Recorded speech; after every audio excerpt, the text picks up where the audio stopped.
ठीक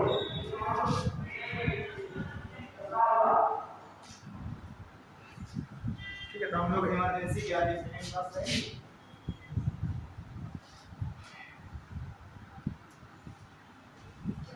तो last class में मैंने बात की थी कि जो आपातकाल है ये तीन आधारों पर लगाया जा सकता है इमरजेंसी।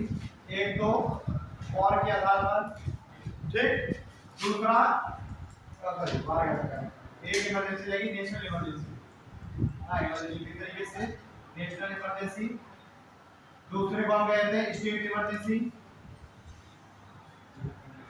स्टेट इमरजेंसी की राष्ट्रीय शासन, और तीसरा हो जाएगा फाइनेंशियल। ठीक है, इसको बताया गया था जो नेशनल इमरजेंसी है ये आर्टिकल 352 के आधार पर लगाई जाएगी, ये लगाई जाएगी आर्टिकल 356 के आधार पर, और ये लगाई जाएगी आर्टिकल 360 के आधार पर। ठीक है, आर्टिकल 352, 356 और आर्टिकल 360 के आधार पर। ठीक, अब ये जो नेशनल इमरजेंसी है इसकी हम लोग अभी चर्चा कर रहे हैं। ये जो नेशनल इमरजेंसी है इसके तीन आधार हैं, इसको लगाने के भी तीन आधार हैं। पहला हो जाएगा जो नेशनल इमरजेंसी किस आधार पर लगाया जाएगा, वॉर। ठीक है, दूसरा हो जाएगा एक्सटर्नल एग्रेशन, और तीसरा आर्म्ड रिबेलियन।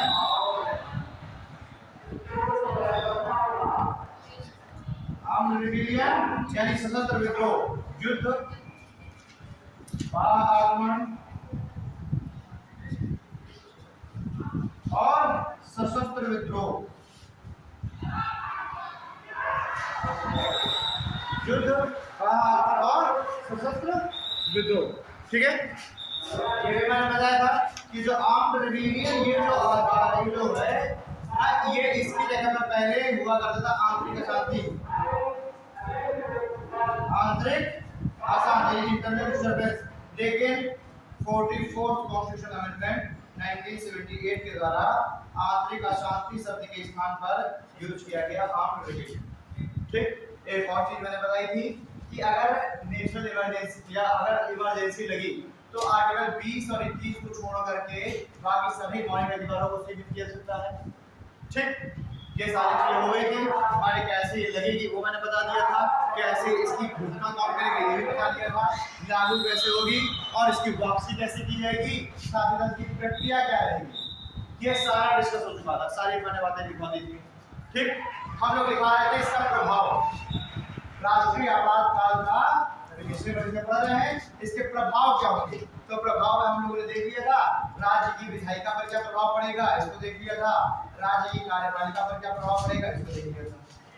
ठीक है, अब हमें देखना है कि मौलिक अधिकारों पर क्या प्रभाव पड़ेगा, उसके बाद संघ की विधायिका और संघ की कार्यपालिका पर क्या प्रभाव पड़ेगा। ठीक है, तो हेडिंग डाल लीजिए, उसी के आगे ही करना है हमें, जहां हम इसमें पढ़ रहे थे मौलिक अधिकारों पर प्रभाव।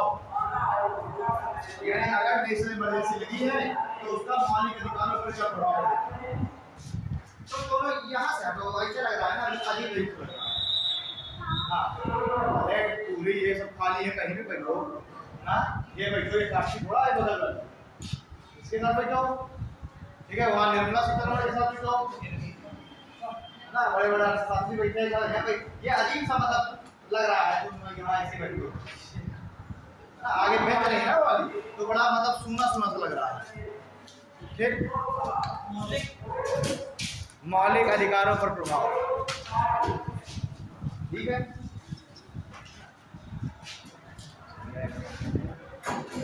कितना है मौलिक अधिकारों पर प्रभाव, यानी कि नेशनल इमरजेंसी का मौलिक अधिकार पर क्या प्रभाव पड़ेगा। लिखे,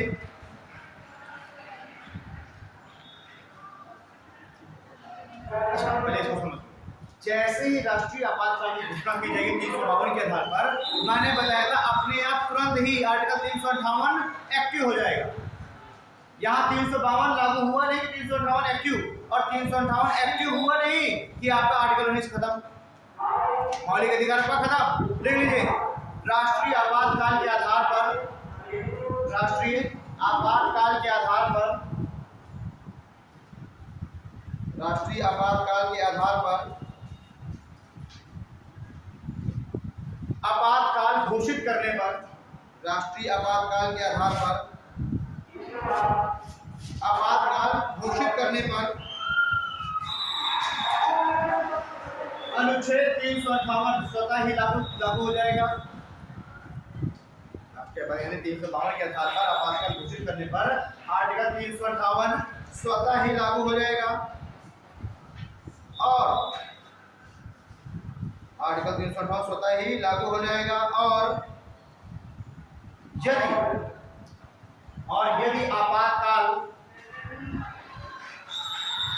यदि आपातकाल युद्ध तथा बाढ़ आक्रमण के आधार पर लगाया गया है तो, और यदि आपातकाल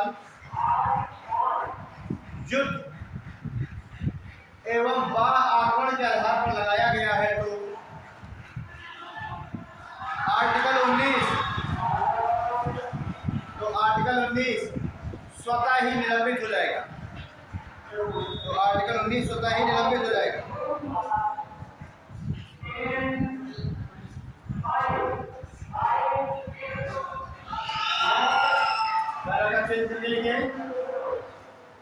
लिखो और आर्टिकल 19 स्वतः ही निलंबित हो जाएगा। पैराग्राफ चेंज करके लिखिए 44वें संविधान संशोधन अधिनियम से पहले 44वें संविधान संशोधन अधिनियम से पहले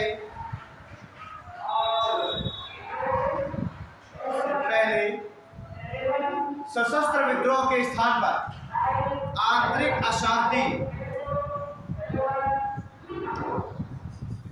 सशस्त्र विद्रोह के स्थान पर आंतरिक अशांति,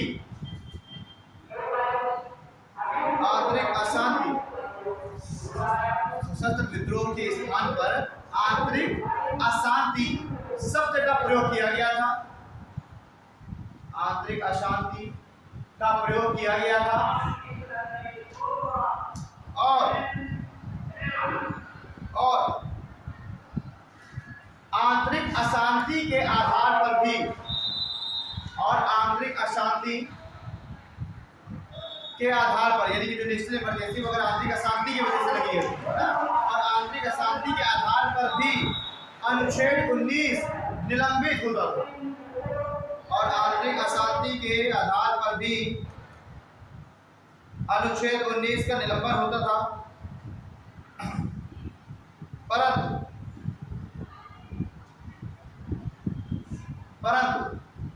44वें संविधान संशोधन के बाद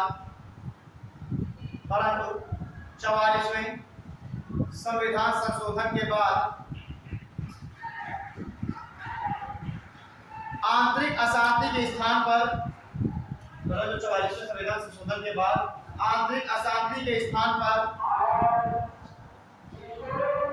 सशस्त्र विद्रोह,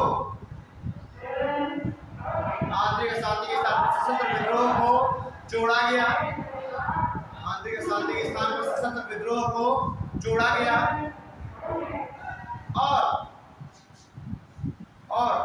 इसे भी का मतलब है आंतरिक सशस्त्र विद्रोह और सशस्त्र विद्रोह को आर्टिकल 358 के अंतर्गत नहीं रखा और सशस्त्र विद्रोह को 358 में शामिल नहीं किया गया और सशस्त्र विद्रोह को 358 में शामिल नहीं किया गया। अतः वर्तमान में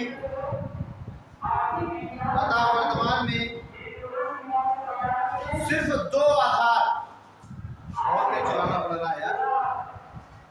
अतः वर्तमान में सिर्फ दो आधार युद्ध तथा बाढ़ आक्रमण, अतः वर्तमान में सिर्फ दो आधार युद्ध तथा बाढ़ आक्रमण के द्वारा ही अनुच्छेद 19 का उल्लंघन हो सकता है। युद्ध और बाढ़ आक्रमण के द्वारा ही अनुच्छेद 19 का उल्लंघन हो सकता है।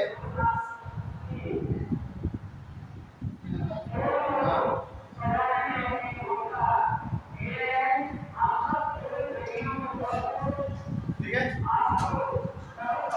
ये हो गया मौलिक अधिकार।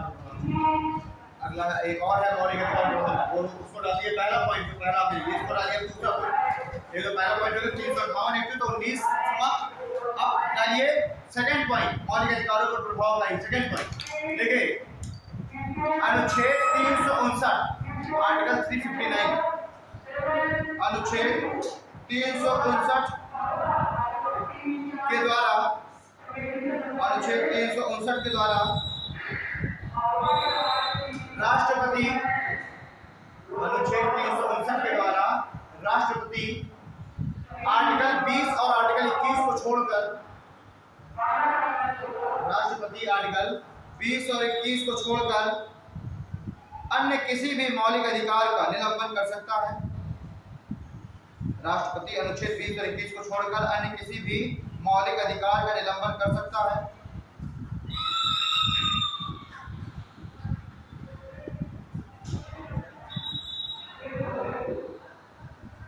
ठीक है,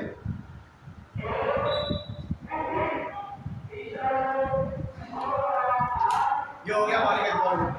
एक तो 352 के आधार पर अगर नेशनल इमरजेंसी लगी तो 358 तुरंत एक्टिव, और वो एक्टिव हुआ नहीं कि 19 अपने आप निलंबित, तो उसमें राष्ट्रपति को निलंबित करने की आवश्यकता नहीं है, खुद निलंबित। लेकिन आर्टिकल 359 के तहत राष्ट्रपति 20 और 21 को छोड़ करके अन्य सभी मौलिक अधिकारों को निलंबित करने का आदेश देगा। मान लीजिए अगर 14 से लेकर के 18 को निलंबित करना है तो राष्ट्रपति के आदेश के बाद ही निलंबित होंगे। अगर राष्ट्रपति ने आदेश नहीं दिया है तो भले ही नेशनल इमरजेंसी लग जाए, आपके 14 से लेकर 18 सारे मौलिक अधिकार आपके ऐसे के ऐसे जीवित रहेंगे। लेकिन पहले क्या करना, अगर मौलिक अधिकारों को खत्म करना तो पहले राष्ट्रपति साइन करेगा। आप समझ रहे हैं क्या कहना चाह रहा? ऐसा नहीं है कि अगर आपातकाल लग गया तो आपका आर्टिकल 25 खत्म हो जाए, नहीं, पर खत्म करने के लिए राष्ट्रपति खत्म करेगा, एक नया आदेश जारी करेगा। अगर राष्ट्रपति ने साइन नहीं किया, आदेश नहीं दिया तो नहीं खत्म होगा, चलता रहेगा।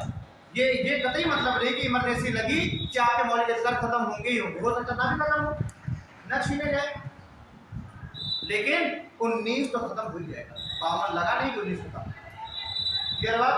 चलिए अब देखिए लोकसभा पर प्रभाव, लोकसभा पर प्रभाव, लोकसभा पर प्रभाव देखिए, राष्ट्रीय आपातकाल की स्थिति में, राष्ट्रीय आपातकाल की स्थिति में लोकसभा के कार्यकाल को, राष्ट्रीय आपातकाल की स्थिति में लोकसभा के कार्यकाल को एक बार में 1 वर्ष के लिए बढ़ाया जा सकता है। लोकसभा के कार्यकाल को एक बार में 1 वर्ष के लिए बढ़ाया जा सकता है, और एक बार में 1 वर्ष के लिए बढ़ाया जा सकता है, और प्रत्येक वर्ष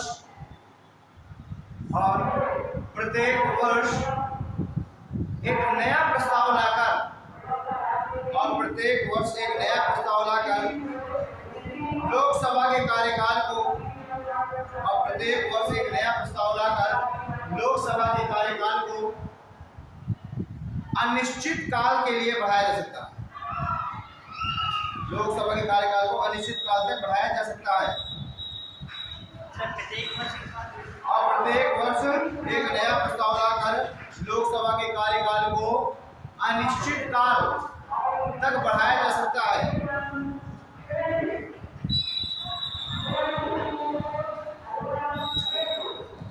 ठीक है भाई, ऐसे तो हर क्या किया जाएगा, एक बार में 1 वर्ष के लिए बढ़ाया जाएगा, और हर साल संसद एक नया प्रस्ताव पास करेगी और नया प्रस्ताव करके फिर 1 साल के लिए बढ़ा दिया जाएगा। यानी एक बार में 1 वर्ष के लिए बढ़ाया जाएगा, और कितने भी समय तक बढ़ाया जा सकता है, अनिश्चित काल।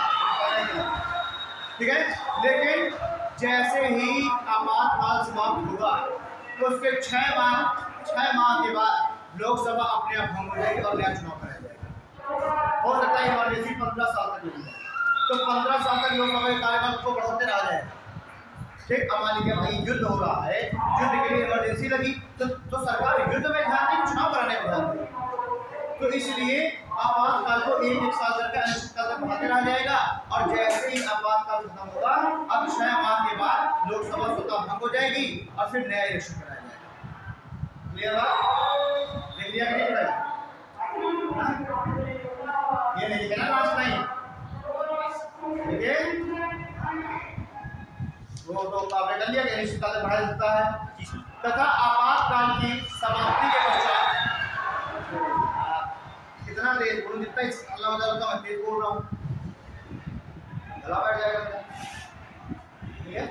आपातकाल की समाप्ति के पश्चात 6 माह के बाद, समाप्ति के पश्चात 6 माह के बाद लोकसभा स्वतः ही भंग हो जाएगी।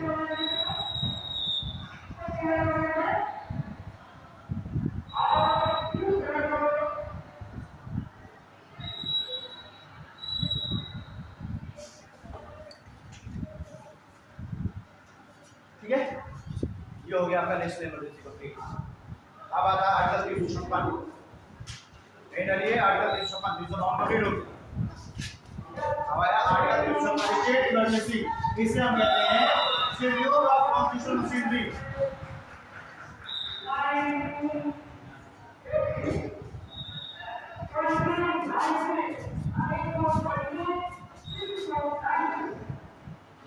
फेल्यूर ऑफ कॉन्स्टिट्यूशनल मशीनरी यानी कि संवैधानिक तंत्र की विफलता। एक्चुअली में ये है इसका सार, संवैधानिक तंत्र की विफलता।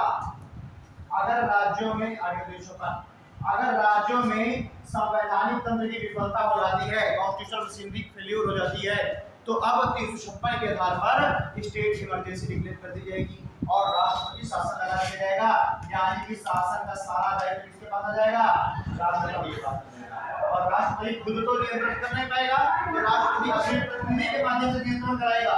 यानी राष्ट्रपति अपने प्रतिनिधि राज्यपाल के माध्यम से राज्य के को एडमिनिस्ट्रेट करेगा, शासन चलाएगा। ठीक है, तो संवैधानिक इसका कारण क्या है? कारण संवैधानिक तंत्र की विफलता। जैसे नेशनल इमरजेंसी का कारण थे युद्ध, महात्मा और सशस्त्र विद्रोह, वैसे इसका कारण क्या है? संवैधानिक तंत्र की विफलता। यानी अगर राज्यों की सरकार ने संवैधानिक तंत्र की विफलता की है,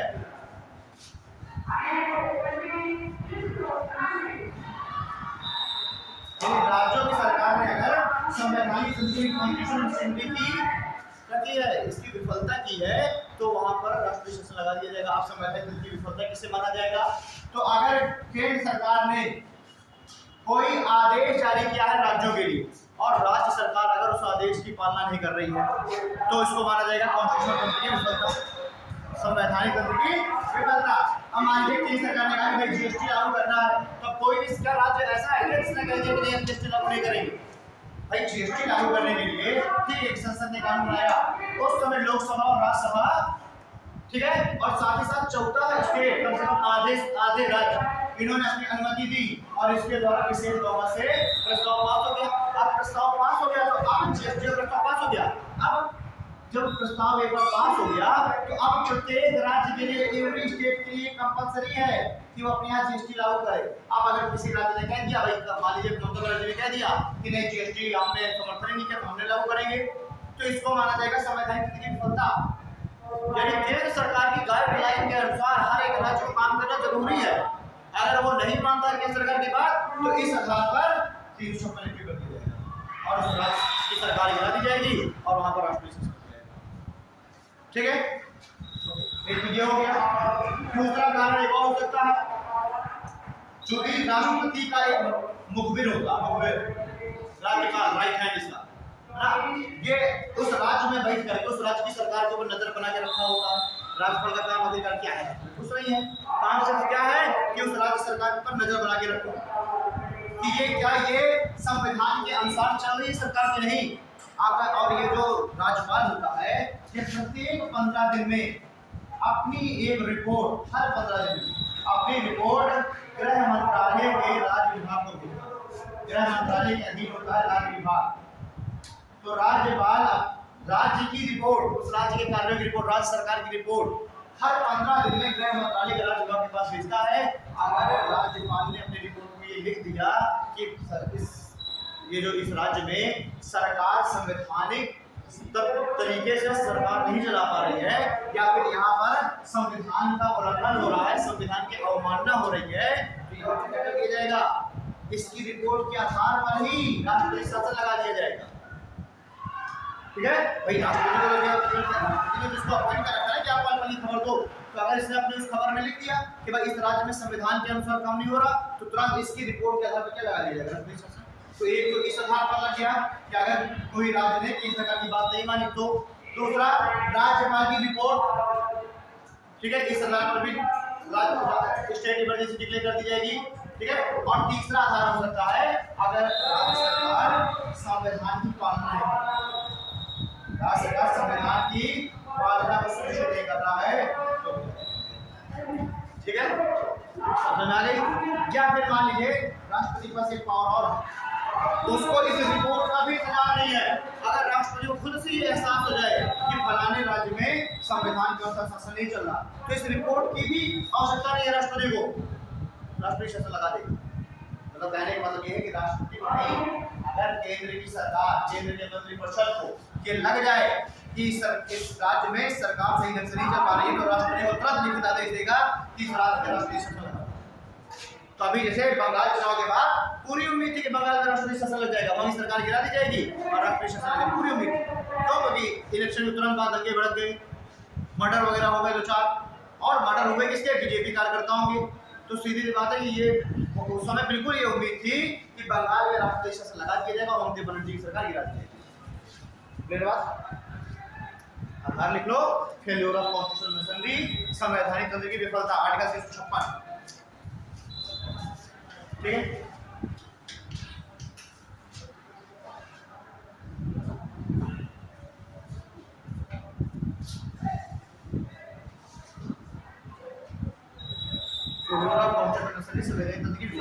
इसका पहला पॉइंट लिखे, यदि राज्यपाल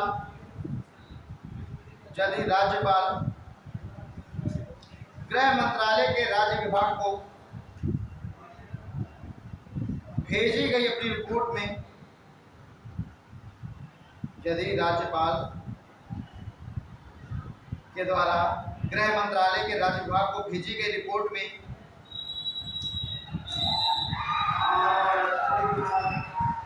यह सुनिश्चित कर दे, भेजी गई रिपोर्ट में यह सुनिश्चित कर दे कि उस राज्य में, यह सुनिश्चित कर दे कि उस राज्य में राज्य सरकार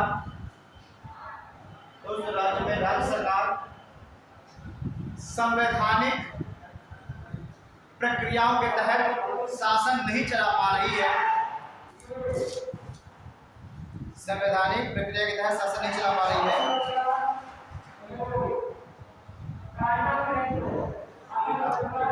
रिपोर्ट में यह प्रदर्शित कर दे, यह उस रिपोर्ट में लिख दे कि राज्य सरकार संविधान के अनुसार शासन नहीं चला पा रही है, तो राष्ट्रपति राज्यपाल की इस रिपोर्ट के आधार पर, राज्यपाल की इस रिपोर्ट के आधार पर राष्ट्रपति शासन की घोषणा कर देगा।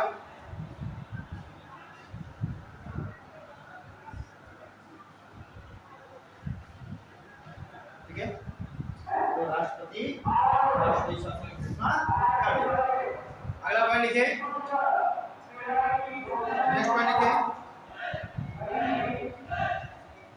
यदि राष्ट्रपति को यह समाधान हो जाए, समाधान का मतलब है कि यह बिल्कुल निश्चित हो जाए, यदि राष्ट्रपति को यह समाधान हो जाए कि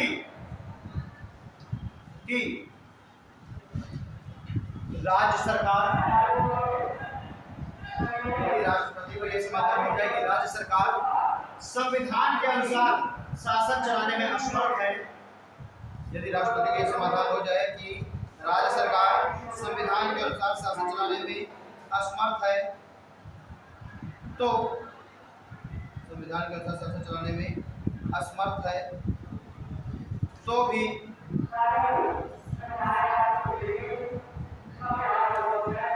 यदि राष्ट्रपति को यह समाधान हो जाए कि राज्य सरकार संविधान के अनुसार शासन चलाने में असमर्थ है, तो भी राष्ट्रपति बिना राज्यपाल की रिपोर्ट के भी, तो राष्ट्रपति बिना राज्यपाल की रिपोर्ट के भी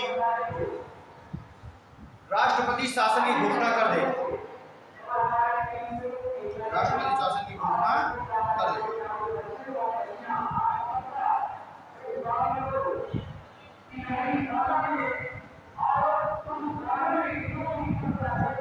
ठीक है, और तीसरा आधार हो सकता है आर्टिकल 365, 356 लगने का एक आधार आर्टिकल 365 भी हो सकता है। कैसे?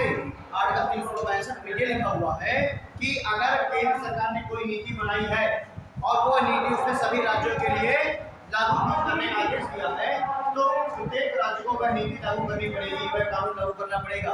अगर कोई भी राज्य वह कानून लागू नहीं कर रहा तो उसको आर्टिकल 365 का उल्लंघन माना जाएगा, और इस आधार पर भी आर्टिकल 365 के उल्लंघन पर भी आर्टिकल 356 लागू किया जाएगा। ठीक है, तो लिख लीजिए। देखो आर्टिकल 365 के अनुसार, थर्ड पॉइंट है, आर्टिकल 365 के अनुसार संघ राज्यों को, आर्टिकल 365 के अनुसार संघ राज्यों को नीति के संदर्भ में, संघ राज्यों को नीति के संदर्भ में निर्देश जारी कर सकता है। आर्टिकल 365 के अनुसार संघ राज्यों को नीति के संदर्भ में निर्देश जारी कर सकता है, और संघ राज्यों को नीति के संदर्भ में निर्देश जारी कर सकता है, और यदि राज्य सरकार इस निर्देश को, और यदि राज्य सरकार इस निर्देश को मानने से इनकार करती है तो, और यदि राज्य सरकार इस निर्देश को मानने से इनकार करती है तो संघ, इस निर्देश को मानने से इनकार करती है तो संघ अनुच्छेद 356 का प्रयोग कर सकता है। तो संघ अनुच्छेद 356 का प्रयोग कर सकता है, तथा इसे भी तो संघ अनुच्छेद 356 का प्रयोग कर सकता है, तथा इसे भी संवैधानिक तंत्र की विफलता ही माना जाएगा, तथा इसे भी संवैधानिक तंत्र की विफलता ही माना जाएगा।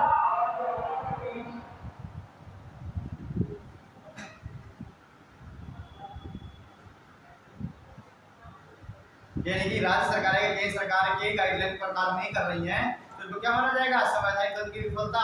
क्योंकि हमारा कॉन्स्टिट्यूशन कह रहा है कि राज्यों को केंद्र सरकार के दिशा निर्देश पर कार्य करना है, और अगर नहीं कर रहा है तो संविधान की वो उल्लंघन कर रहे हैं ना, संविधान की अवमानना कर रहे हैं। ठीक, आगे देखिए आर्टिकल 355, आर्टिकल 355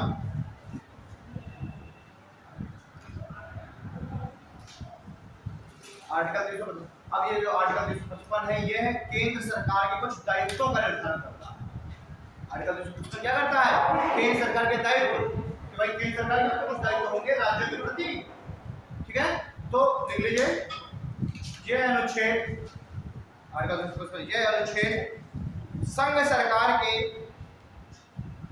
राज्यों के प्रति दायित्व का निर्धारण करता है। यह अनुच्छेद संघ सरकार के राज्यों के प्रति दायित्वों का निर्धारण करता है। संघ सरकार का राज्यों के प्रति दायित्वों का निर्धारण करता है। ठीक है, पहला पॉइंट लिखिए, राज्यों की बाह्य आक्रमण से रक्षा, राज्यों की बाह्य आक्रमण से रक्षा।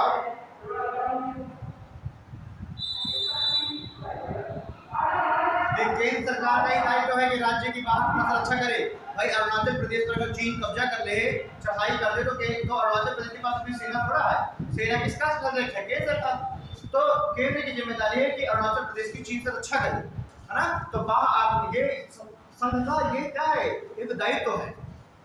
ठीक, और ये जो दायित्व है किसमें दिए गए? आर्टिकल 355 में। तो आर्टिकल 355 पहला पॉइंट क्या लिख दिया कि राज्यों की बाह्य आक्रमण से रक्षा। सेकंड पॉइंट लिखिए, राज्यों में आंतरिक शांति बनाए रखना, राज्यों में आंतरिक शांति बनाए रखना।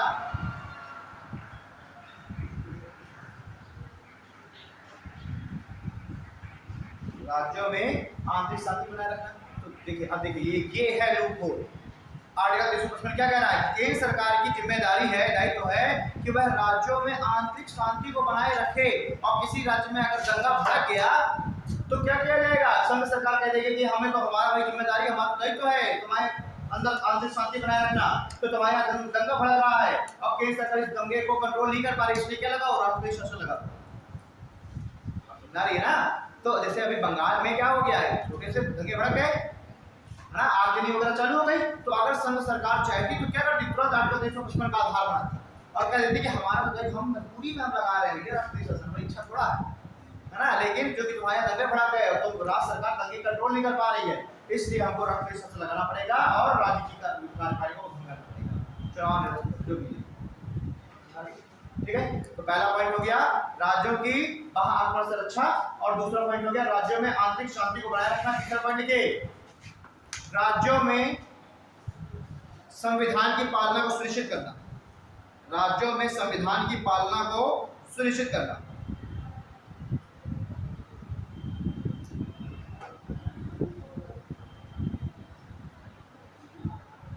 यानी केंद्र सरकार का ये दायित्व है कि वह राज्यों में संविधान को सुनिश्चित करे, संविधान की पालना को सुनिश्चित करे, यानी कि ऐसे ये देख करे है ना, इस चीज का ध्यान दे कि राज्य संविधान के अकॉर्डिंग काम कर रहे हैं कि नहीं, संविधान का पालन कर रहे हैं कि नहीं, है ना, तो संविधान की पालना को सुनिश्चित करना भी किसकी जिम्मेदारी है, केंद्र सरकार। ओके, हो गया। अब आगे चलिए आरंभ या प्रकाश, वो क्या कहते हैं, प्रभाव, प्रभाव नहीं क्या हम इसे कहेंगे, इम्प्लीमेंटेशन को क्या कहते हैं, आराम में लिख लो यार, अरे मतलब कैसे, प्रक्रिया, प्रक्रिया लिखो, प्रोसीजर, प्रक्रिया लिखो, उसी में मैं सब लिखवा दूंगा कैसे इसको लगाना है, प्रक्रिया। पहला पढ़ेंगे प्रक्रिया में, हाँ इम्प्लीमेंट भी लागू, यही एक ही चीज में आ जाएगा, प्रक्रिया लागू कराना सब इसी में आ जाएगा। ठीक है, इम्प्लीमेंटेशन भी लागू करना है। ओके, तो हम प्रक्रिया ये सब एक ही साथ कर लेते हैं। पहला पढ़ लीजिए, आरंभ में राष्ट्रपति शासन को, आरंभ में राष्ट्रपति शासन को उद्घोषणा जारी होने के पश्चात, आरंभ में राष्ट्रपति शासन को उद्घोषणा जारी होने के पश्चात 6 माह के लिए लागू किया जाएगा। आरंभ में घोषणा को राष्ट्रपति शासन लागू होने के पश्चात 2 माह के लिए लागू किया जाएगा। 6 माह बोल दिया गया, सॉरी 2 माह। आरंभ में राष्ट्रीय शासन को घोषणा जारी होने के पश्चात 2 माह के लिए लागू किया जाएगा, परंतु 2 माह के भीतर इसे 2 माह के लिए लागू किया जाएगा, परंतु 2 माह के भीतर इसे संसद के, परंतु 2 माह के भीतर इसे संसद के दोनों सदनों द्वारा, 2 माह के भीतर इसे संसद के दोनों सदनों द्वारा पारित कराना होगा। 2 माह के भीतर इसे संसद के दोनों सदनों द्वारा पारित कराना होगा। ब्रैकेट में लिखना साधारण बहुमत से, दोनों सदनों के द्वारा साधारण बहुमत से पारित कराना होगा। ठीक है, फिर स्टॉप लगा के लिखिए, यदि दोनों सदन इसे पारित कर देते हैं तो, यदि दोनों सदन इसे पारित कर देते हैं तो यह 6 माह तक लागू रह सकता है।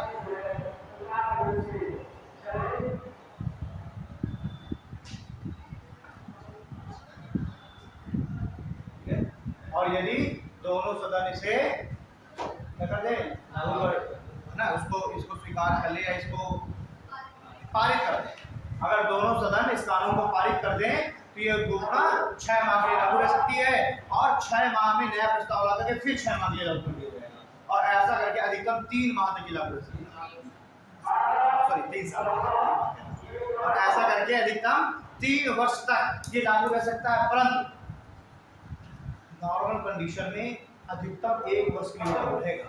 अगर इसको 3 वर्षों के लिए लागू करना है तो इसकी भी 2 शर्तें हैं।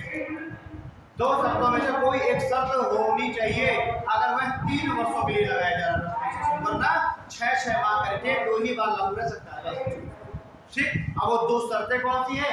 एक शर्त तो ये है आर्टिकल 324 के अकॉर्डिंग कि अगर चुनाव आयोग उस क्षेत्र में चुनाव संपन्न कराने से मना कर दे, कह दे कि अभी वह मतलब ये कंडीशन नहीं है कि इस क्षेत्र में हम चुनाव संपन्न करा पाएंगे, यानी कि चुनाव आयोग अगर चुनाव संपन्न कराने से हाथ खड़े कर दे तो अधिकतम 3 वर्ष के लिए चला जाएगा, वो एक्सटेंड हो जाएगा राष्ट्रीय शासन। और अगर उस क्षेत्र में नेशनल इमरजेंसी लगी, मान लीजिए आप नेशनल इमरजेंसी लगी है कहाँ, अरुणाचल प्रदेश में, तो अब वहां पर नेशनल इमरजेंसी लगी, तो अब वहां पर राष्ट्रपति शासन भी लगाया जा सकता है और अधिकतम 3 साल तक एक्सटेंड किया सकता है। ठीक है, तो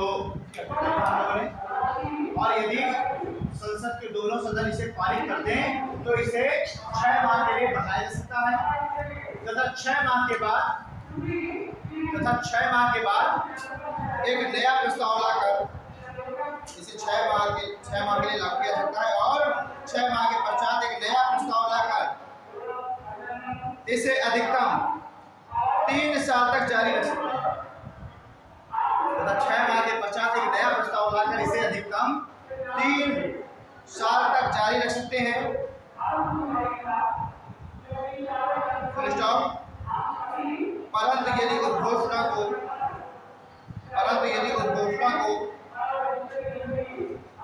1 वर्ष से अधिक समय के लिए जारी रखना है तो, परंतु यदि उद्घोषणा को 1 वर्ष से अधिक के लिए जारी रखना है तो, परंतु यदि घोषणा को 1 वर्ष से अधिक समय के लिए जारी रखना है तो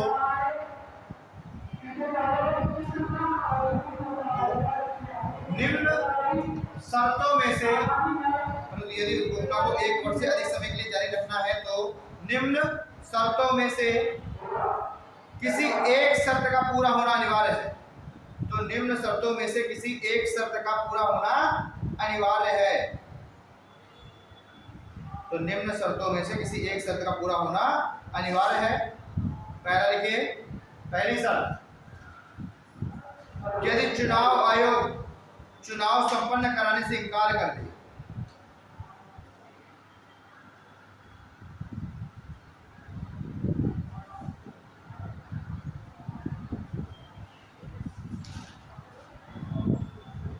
पहला पॉइंट, यदि चुनाव आयोग चुनाव संपन्न कराने से इनकार कर दे, और दूसरा पॉइंट लिख लीजिए, यदि उस क्षेत्र में आर्टिकल 352 के आधार पर आपातकाल लागू, यदि उस क्षेत्र में आर्टिकल 352 के आधार पर आपातकाल लागू हो, यदि उस क्षेत्र में आर्टिकल 352 के आधार पर आपातकाल लागू हो तो, ठीक है। अब है डाल लीजिए और घोषणा का प्रभाव, राष्ट्रीय शासन में घोषणा होती है तो इसका प्रभाव क्या होगा, और घोषणा का प्रभाव पहले हेडिंग डालिए इसमें, राज्य की कार्यपालिका पर प्रभाव।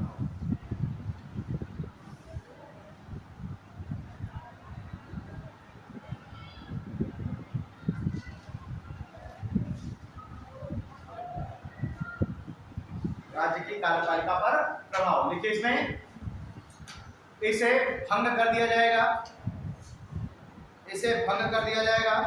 तथा सरकार बर्खास्त हो जाएगी।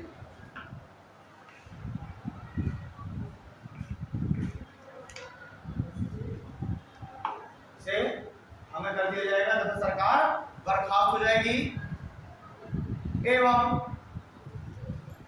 सरकार बर्खास्त हो जाएगी एवं राज्य की कार्यपालिकाई शक्ति का प्रयोग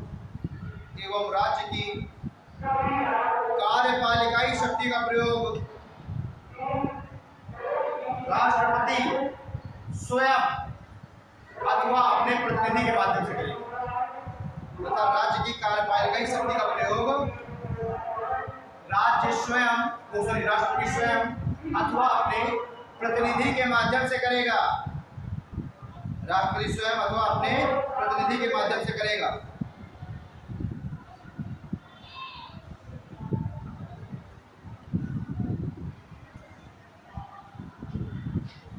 ठीक है, अब देखिए राज्य की विधायी का प्रभाव, राज्य की कार्यपालिका का प्रभाव, और फिर राज्य की विधायी का प्रभाव, देखिए इसे भी भंग किया जा सकता है, जो कार्यपालिका को भंग कर ही दिया जाएगा ना, विधायिका पर क्या है, इसे भी भंग किया जा सकता है, परंतु सामान्यतः इसे परंतु सामान्यतः इसे भंग नहीं किया जाता। हाँ?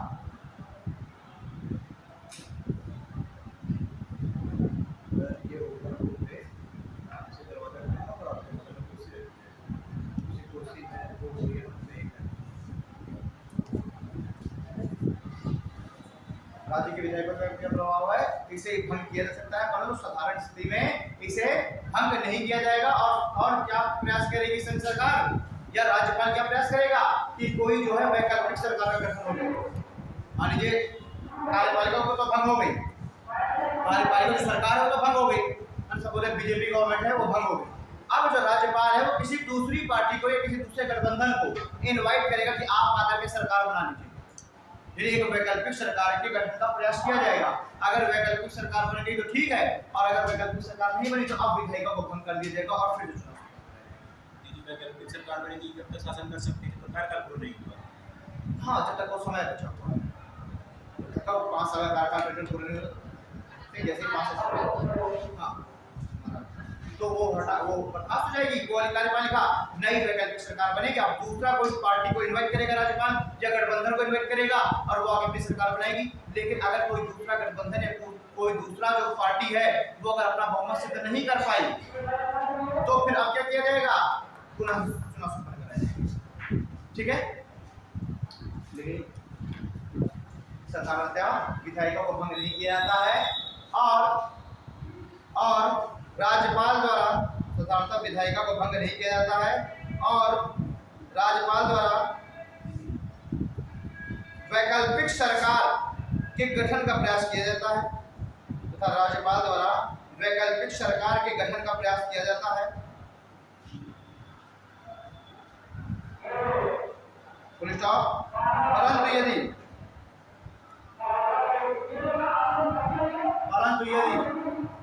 वैकल्पिक सरकार का गठन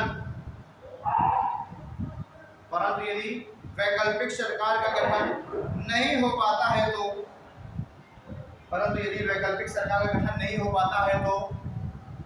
विधायिका को भंग कर दिया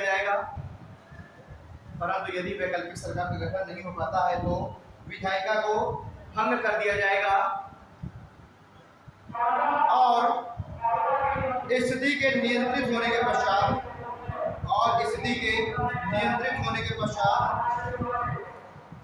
पुनः चुनाव संपन्न कराए जाएंगे। ठीक है, पैराग्राफ चेंज करके लिखिए।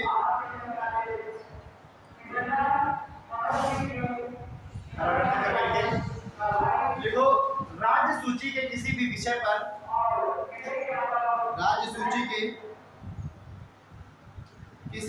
पर संघ को कानून बनाने का अधिकार प्राप्त हो जाता है।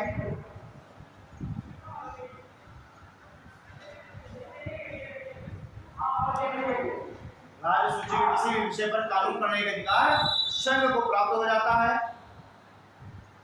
ब्रैकेट में लिखना बजट पर, यानी केंद्र सरकार राज्य का आपको बजट भी प्रस्तुत कर देगी, बजट पर भी। परंतु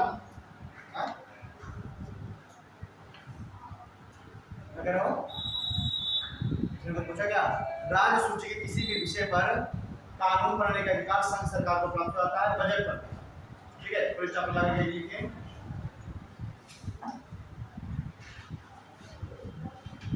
संघ सरकार द्वारा बनाया गया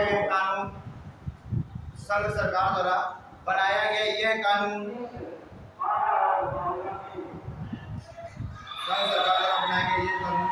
राज्यों की नई विधायिका के सरकार द्वारा बनाए गए ये कानून राज्य की नई विधायिका के गठन के पश्चात भी लागू रहता है। राज्य की नई विधायिका के गठन के पश्चात भी लागू रहता है, जब तक कि नई विधायिका के गठन के पश्चात भी लागू रहता है जब तक कि राज्य की विधायिका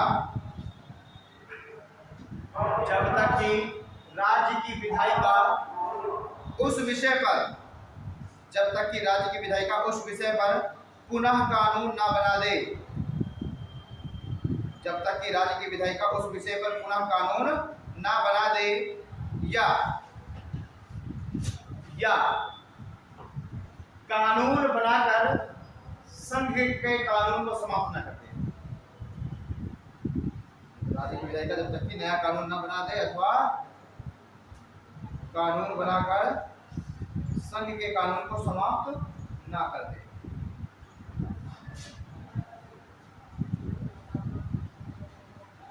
हेलो,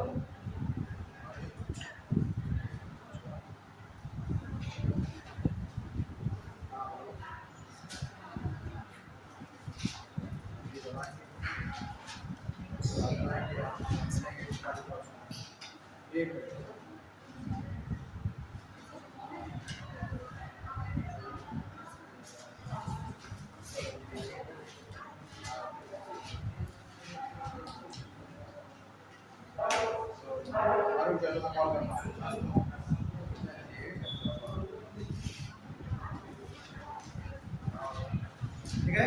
तो कहने की बात क्या है कि अगर राष्ट्रीय शासन लग गया तो केंद्र सरकार को ये अधिकार मिल जाएगा कि वो राज्य सूची के विषय पर भी कानून बना दे, है ना। और अब ये जो कानून है ऐसा नहीं है कि अगर राज्यों की नई विधायिका के चुनाव हो गए तो केंद्र का बनाया गया कानून अमान्य हो जाएगा, ये कैसे? नहीं, वो चलता रहेगा।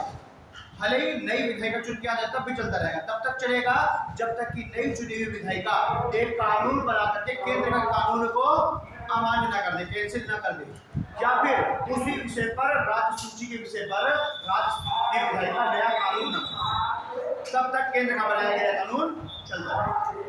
ठीक है जी। सर ये जो क्या पूछो? मनोनयन होता है, मनोनयन, चयन, निर्वाचन और नियुक्ति। मनोनयन होता है, चयन होता है, निर्वाचन होता है और नियुक्ति। देखो, चयन होता है जो तुम्हारा यूपीएससी चेक करेगा, वो चयन। मनोनयन होता है कि तुमको सीधे से मोदी जी फोन कर दे या फिर राजनाथ सिंह फोन करे, भैया आपको हम इस पोस्ट पर आपको बैठाए दे रहे हैं, मनोनयन होगा। मैंने बताया तो आपका जो चयन होगा, आप एग्जाम देंगे तो आपको सिलेक्ट किया जाएगा, चयन, सिलेक्शन, वो होगा चयन। नियुक्ति होती है जब आपको साइन कर दिया जाएगा, आपके उस अपॉइंटमेंट लेटर पर आपकी साइन कर दिया गया, अब आप क्या होगा, उस पोस्ट पर आप बैठने के लिए हो गए, बिल्कुल। ये है नियुक्ति। प्रासंगिक का मतलब होता है किसी चीज से रिलेटेड, जैसे प्रासंगिकता का मतलब होता है किसी चीज से संबंध उसका दिखाना, रिलेशन दिखाना। प्रासंगिक, उसकी प्रासंगिकता यानी कि उसकी, मैं कह सकता हूँ कि प्रासंगिकता मतलब, प्रासंगिकता को क्या वर्ड यूज कर सकते हैं उसके लिए? हाँ, वही एक तरीके से उसकी इंपॉर्टेंस टाइप की, वो और भाई आपने एग्जाम दिया तो जैसे कि एसएससी है, कर्मचारी चयन आयोग, एसएससी का फुल फॉर्म क्या है? Staff selection commission. चयन का मतलब सिलेक्शन। तो आपका चयन किया, वो एग्जाम ले करके एसएससी ने आपको क्या किया, एग्जाम लेकर आपको चयन किया। अब जो भी मान लीजिए आपको, आपका हो गया आईबी में, तो आईबी का जो डायरेक्टर होगा वो आपके अपॉइंटमेंट लेटर पे क्या करेगा, साइन करेगा, और साइन करते ही आपको क्या होगी, नियुक्ति होगी, आप उस डिपार्टमेंट में आप नियुक्त हो गए। ठीक है। उसके बाद मान लीजिए होम, ये सब जो होम मिनिस्ट्री है उसके अंडर में ये सारी चीजें, एक राजनाथ सिंह फोन करें और सीधे आपको बिना किसी एग्जाम हो किसी कुर्सी पर बैठा दें कि जिम्मेदारी संभालो, मनोनयन। ठीक है। इलेक्शन, जब आपको किसी पोस्ट के लिए आप सब 4-6 लोग खड़े हों और बाकी लोग आपको क्या करें, वोट दें, और वोट देकर क्या जीत किया तो इलेक्शन। ठीक है। प्रासंगिकता में मतलब जब किसी वस्तु की इंपॉर्टेंस दिखाई जाए, प्रासंगिकता है ना। ये मौलिक अधिकारों पर, मौलिक अधिकारों पर जो कोई प्रभाव नहीं पड़ेगा, मौलिक अधिकारों पर कोई प्रभाव नहीं पड़ेगा, यानी मौलिक अधिकार पर प्रभाव, तो हेडिंग ना डालो ना, सीधे लिख लो ना, मौलिक अधिकारों पर कोई प्रभाव नहीं पड़ेगा, यानी कोई भी आपका मौलिक अधिकार नहीं छीना जा सकता राष्ट्रीय शासन के दौरान। और अगर लिखिए लोकसभा पर भी कोई प्रभाव नहीं पड़ेगा, लोकसभा पर भी कोई प्रभाव नहीं पड़ेगा।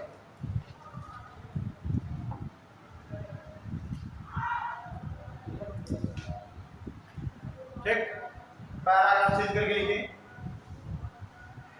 देखो संविधान सभा के सदस्य डॉक्टर भीमराव अम्बेडकर ने संविधान सभा के सदस्य डॉक्टर भीमराव अम्बेडकर ने आर्टिकल 356 को डेड लेटर की संज्ञा दी। डेड लेटर, संविधान सभा के सदस्य डॉक्टर भीमराव अम्बेडकर ने अनुच्छेद 356 को डेड लेटर की संज्ञा दी और कहा कि भारत में इसका उपयोग शायद ही कभी किया जाए। और कहा कि भारत में इसका उपयोग शायद ही कभी किया जाए, परंतु भारत में इसका प्रयोग शायद ही कभी किया जाए, परंतु वर्तमान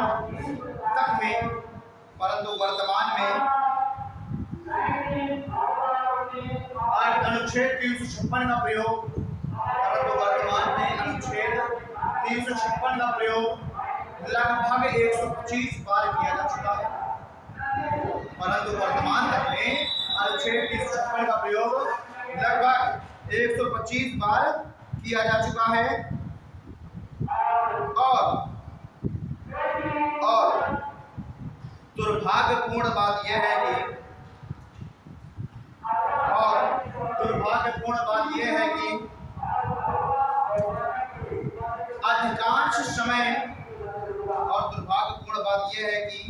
अधिकांश अवसरों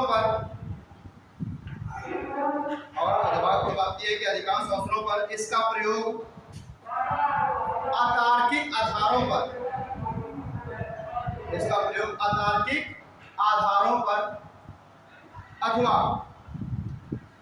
आधारों पर अथवा दुर्भावना से प्रेरित होकर ही किया गया।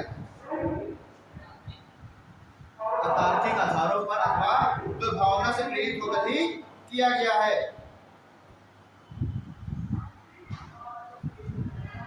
एक पैराग्राफ चेंज करके लिखिए।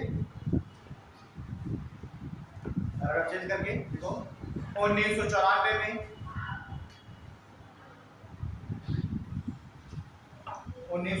में सुप्रीम कोर्ट ने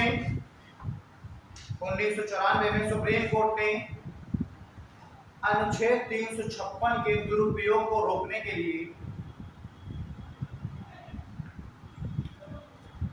1994 में सुप्रीम कोर्ट ने अनुच्छेद 356 के दुरुपयोग को रोकने के लिए एस.आर. बोम्मई केस में 356 के दुरुपयोग को रोकने के लिए एस.आर. बोम्मई केस में कुछ दिशा निर्देश जारी किए। एस.आर. बोम्मई केस में कुछ दिशा निर्देश जारी किए जो निम्नलिखित हैं। एस.आर. बोम्मई केस में कुछ दिशा निर्देश जारी किए जो कि निम्नलिखित हैं। पहला पॉइंट लिखिए।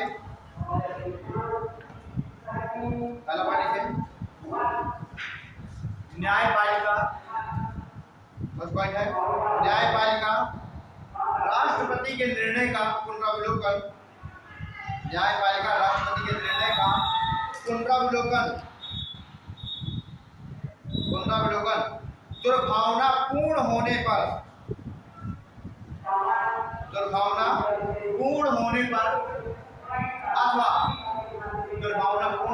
अथवा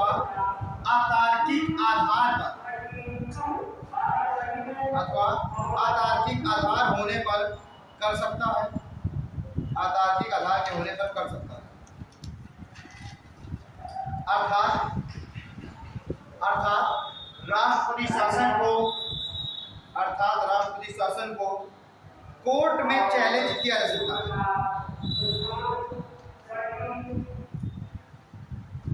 अर्थात राष्ट्रपति शासन को कोर्ट में चैलेंज किया जा सकता है। ठीक है। अब इस एस.आर. बोम्मई केस से पहले क्या होता था, अगर किसी राज्य में राष्ट्रीय शासन लगा तो तुरंत संघ सरकार राज्य की कार्यपालिका को भंग कर दे देती, निरस्त कर दे देती। तो सुप्रीम कोर्ट ने कहा कि जब तक कि संसद के दोनों सदन इस प्रस्ताव को पारित ना कर दे, यानी कि 2 माह की वो अवधि तक, तब तक राज्य की कार्यपालिका को भंग नहीं किया जाएगा। जब संसद इस प्रस्ताव को पारित कर देगी तब ही अब राज्य की कार्यपालिका को भंग किया जाएगा। पहले तुरंत भंग कर दिया था। तो ये किस लिए किया गया? ताकि दुर्भावना से प्रेरित होकर के तो नहीं कहीं सरकार कर दे रही है काम, है ना? अगला पॉइंट लिखे, सुप्रीम कोर्ट ने कहा कि सुप्रीम कोर्ट ने कहा कि राज्य की कार्यपालिका को सुप्रीम कोर्ट ने कहा कि राज्य की कार्यपालिका को तब तक भंग नहीं किया जाएगा, राज्य की कार्यपालिका को तब तक भंग नहीं किया जाएगा जब तक संसद के दोनों सदन प्रस्ताव को पारित ना कर लें।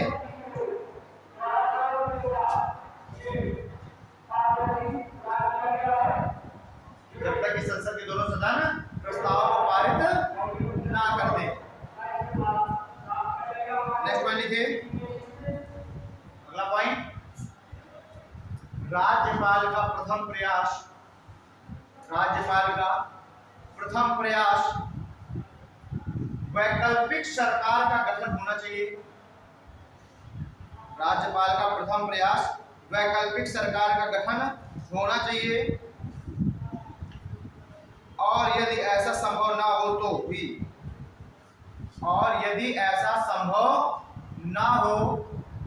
तो ही विधायिका को भंग किया जाए। और यदि ऐसा संभव ना हो तो ही विधायिका को भंग किया जाए।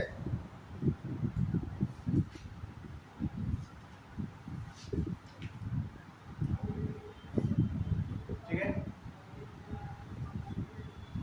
अगला पॉइंट लिखिए।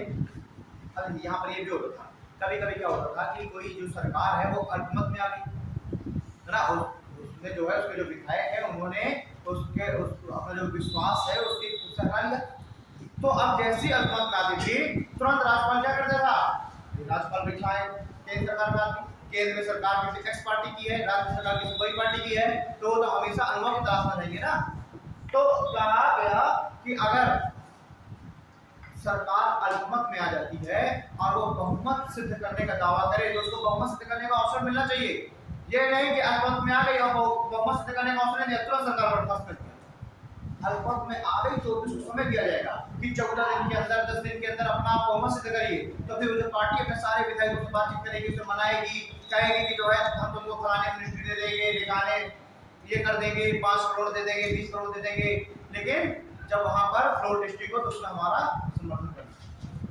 ठीक है, लेकिन राज्यपाल अगर दुर्भावना से किसी क्या करेगा? जैसे में तुरंत अपनी जो पार्टी है जो केंद्र वाली वो सेकंड नंबर पर थी, तुरंत उसको आमंत्रित कर देगा कि आइए आप हमारी सरकार में। यही तो होता है दुरुपयोग। ठीक है, तो लिखिए अगला पॉइंट, यदि राज्य सरकार अल्पमत में आती है तो, यदि राज्य सरकार अल्पमत में आ जाती है तो, यदि राज्य सरकार अल्पमत में आ जाती है और यदि राज्य सरकार अल्पमत में आ जाती है और वह बहुमत सिद्ध करने का दावा करे, तो वह बहुमत सिद्ध करने का दावा करे तो इसका परीक्षण ब्रैकेट में लिखना फ्लोर टेस्ट, तो इसका परीक्षण अर्थात फ्लोर टेस्ट सदन के अंदर ही किया जाएगा। तो इसका परीक्षण अर्थात फ्लोर टेस्ट सदन के अंदर ही किया जाएगा।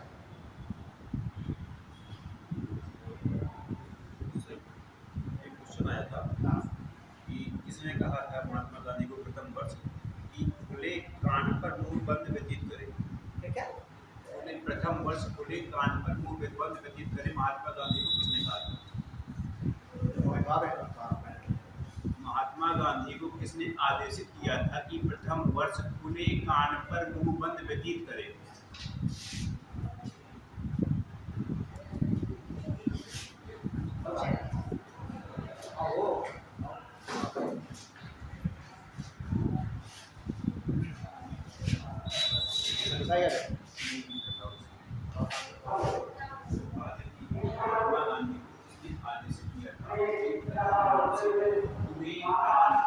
मुंह बंद व्यतीत करें, इसने आदेशित किया था। मिलता है ये कंटेंट, तो मुझको भी जरा सा provide करना। इस तरीके के फैक्चुअल चीजें बहुत सारी, इस तरह के ऐसी चीजें, ठीक है, इसको ध्यान नहीं दिया। उनको कौन आदेशित करेगा उस टाइम को? तो राष्ट्रपिता थे। राष्ट्र ऐसा कुछ नहीं है, राष्ट्रपिता वो तब कहाँ थे? प्रथम वर्ष राष्ट्रपिता तब वो कहाँ थे? वो तो जब वो मृत्यु उनकी हो गई, हमारा संविधान जब लागू हुआ तब हमने उनको राष्ट्रपिता का दर्जा दिया ना। वो तो किसी भी बड़े संवैधानिक पोस्ट पर भी नहीं थे, किसी भी उस पर नहीं थे, किसी चीज में नहीं थे। वो तो क्या थे, स्वतंत्र सेनानी थे। बस हमने उनको, जब हमने अपना संविधान लागू किया, इसका ये मतलब नहीं कि भाई इनको आदेशित किया तो ये बहुत बड़ा क्राइम हो गया। अरे जब वो उनकी मृत्यु हो गई तो हमने उनके सम्मान में उनको हमने राष्ट्रपिता का दर्जा दे दिया। ठीक है, अब ये जो कोटेशन है, कोटेशन ऐसे सारे है ना, तो ये कोटेशन देखना, अगर मुझे दिखता है मिलता है कहीं, तो मैं भी इसको थोड़ा सा इसको एनालाइज करूंगा कि क्या किसने कहा था, किस आधार पर कहा था।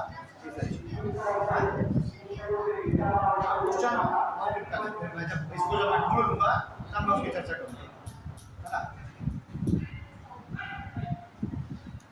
ठीक है, बात याद है क्या लिखवा रहा था मैं? ये लिख लिया ना आपने कि जो फ्लोर टेस्ट है वो सदन के अंदर ही किया जाएगा। अगला लिख लीजिए, वित्तीय आपातकाल आर्टिकल 360, वित्तीय आपातकाल आर्टिकल 360 है। डालिए आधार, आधार, आधार क्या है जिन पर वित्तीय आपातकाल लगाया जा सकता है? आधार में पहला पॉइंट लिखिए, भारत की साख को खतरा पहुंचने पर, साख, भारत की साख को खतरा पहुंचने पर। सेकेंड पॉइंट लिखिए, अर्थव्यवस्था पर संकट, अर्थव्यवस्था पर संकट अथवा अर्थव्यवस्था बिगड़ने पर, अर्थव्यवस्था पर संकट अथवा अर्थव्यवस्था बिगड़ने पर। और तीसरा पॉइंट लिखिए, व्यापारिक संतुलन बिगड़ने पर।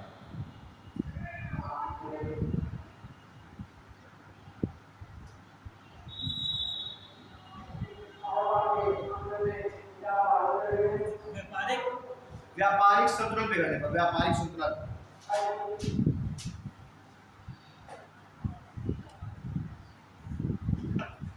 ठीक है, एक यदि भारत की साख को खतरा पहुंच गया तो ठीक है।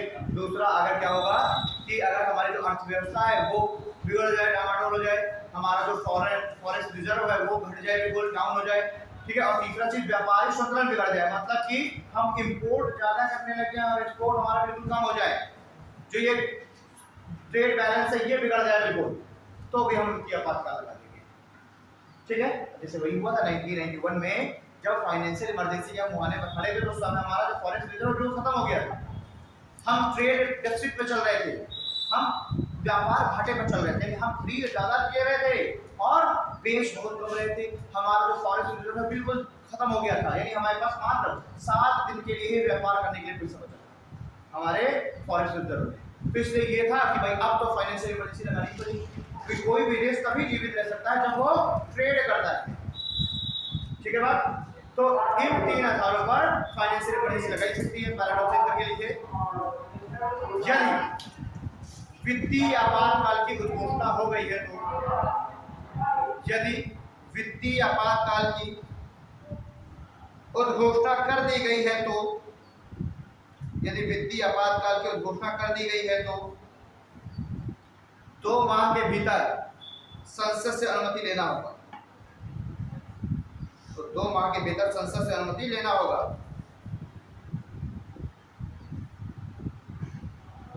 ठीक है, तो इसको भी 2 माह के भीतर, देखिए राष्ट्रीय आपातकाल के लिए 1 माह के भीतर, स्टेट इमरजेंसी के लिए 2 माह में अनुमति, और वित्तीय आपातकाल के लिए भी 2 माह, सॉरी 2 माह में अनुमति। ठीक है,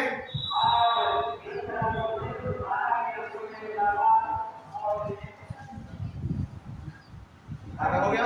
अब इसमें मैक्सिमम की क्या सीमा है कि अधिकतम कितने समय तक लागू होगा? क्या हर 6-6 महीने बाद, जैसे स्टेट इमरजेंसी को हर 6-6 महीने बाद हम एक्सटेंड कर सकते हैं, इस वित्तीय आपातकाल को भी क्या हम स्टेट इमरजेंसी के तरह हर 6-6 महीने में हम करेंगे क्या, या हर 1 साल में हम नया प्रस्ताव पारित करके और 1 साल के लिए बढ़ाएंगे?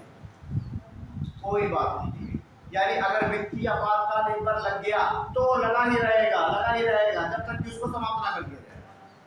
यानी वित्तीय आपातकाल में ऐसा कुछ भी नहीं प्रावधान कि हर 6 माह में 1 साल में संसद के द्वारा प्रस्ताव पारित कर देगा। नहीं, संसद ने एक बार प्रस्ताव पारित कर दिया अगर 2 माह के अंदर, भाई जैसे राष्ट्रपति ने आज कह दिया कि वित्तीय आपातकाल घोषित करते हैं, अब आज की डेट से 2 माह के अंदर संसद इस प्रस्ताव को पारित करे और संसद ने इस प्रस्ताव को पारित कर दिया तो ये क्या हो जाएगा, स्थायी हो जाएगा। स्थायी हो गया तो ये चलता चला जाएगा 8 साल 10 साल जब तक कि इसको रोक ना दिया जाए, नया प्रस्ताव लाके इसको समाप्त कर दिया जाए, राष्ट्रपति के आदेश पर इसको समाप्त कर दिया जाए। ठीक है, तो लिख लीजिए अधिकतम सीमा का निर्धारण नहीं किया गया, अधिकतम अवधि या अधिकतम सीमा का निर्धारण नहीं किया गया। अब है लिख प्रभाव।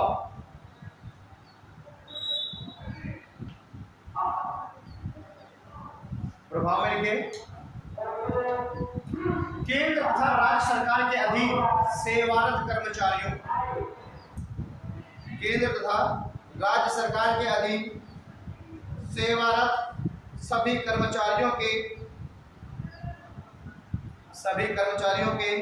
वेतन भत्तों, सभी कर्मचारियों के वेतन भत्तों तथा सुप्रीम कोर्ट और हाई कोर्ट, सभी कर्मचारियों के वेतन भत्तों तथा सुप्रीम कोर्ट तथा हाई कोर्ट के न्यायाधीशों के वेतन भत्तों में कटौती की जा सकती है।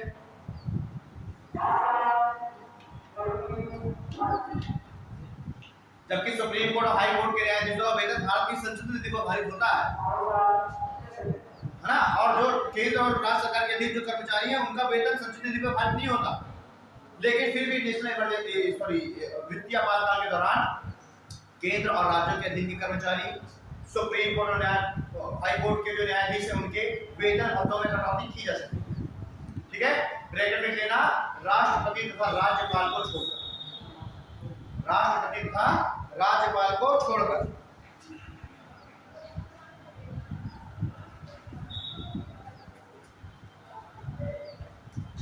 ठीक, अगला पॉइंट लिख लीजिए, सेकंड पॉइंट इसमें राज्य सरकार द्वारा या राज्य द्वारा पारित किए जाने वाले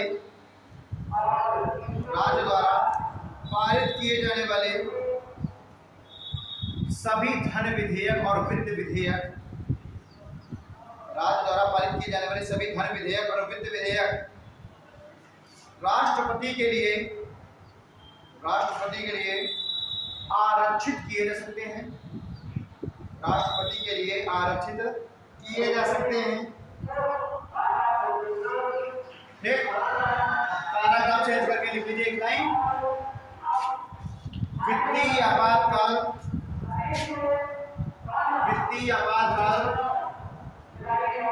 आज तक कभी भी नहीं लगाया गया, वित्तीय आपातकाल आज तक कभी भी लगाया नहीं गया।